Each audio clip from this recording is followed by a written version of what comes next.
भक्त राम कुमार जी के घर 3 दिन का पाठ तथा सत्संग हो रहा था।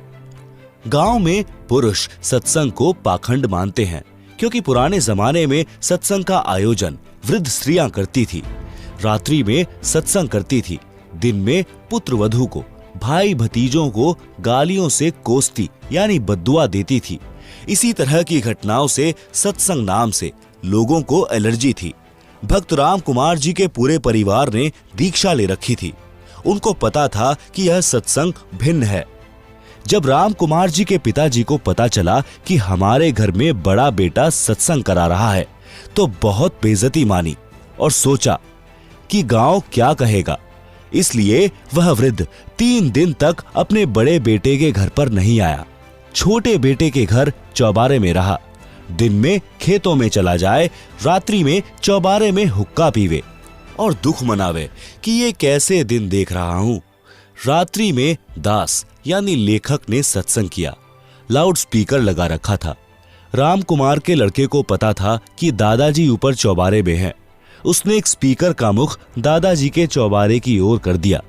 सत्संग का वचन सुनना वृद्ध की मजबूरी बन गई।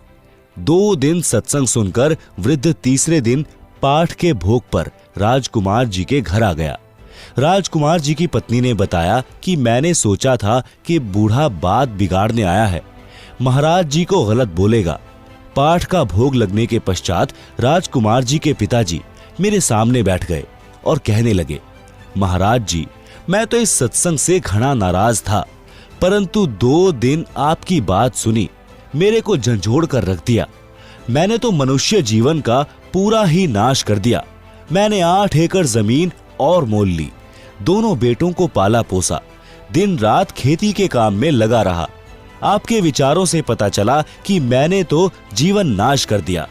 अब 75 वर्ष की आयु हो चुकी है, अब भक्ति से क्या बनेगा। यह बात कहकर वह वृद्ध रोने लगा। हिचकी लग गई। मैंने उसे सांत्वना देते हुए कहा कि आप विश्वास करो, अब भी कुछ नहीं बिगड़ा है।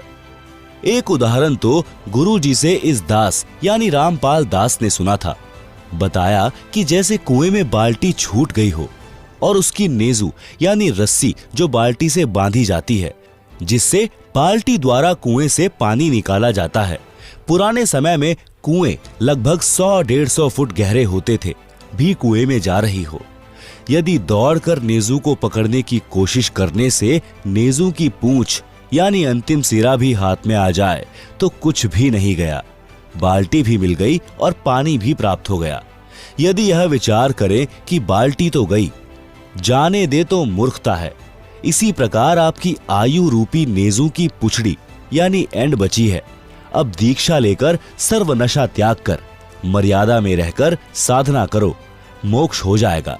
उसी समय उस भक्त आत्मा ने दीक्षा ली और पूरी लगन के साथ भक्ति की। वह 85 वर्ष की आयु में शरीर त्याग कर गया, जीवन सफल किया। वह हुक्का पीता था, उसी दिन त्याग दिया और आजीवन हाथ भी नहीं लगाया। राम कुमार के छोटे भाई के परिवार ने भी नाम लिया। वृद्ध भक्त उनको स्वयं लेकर सत्संग आता था, भक्ति करने को कहता था।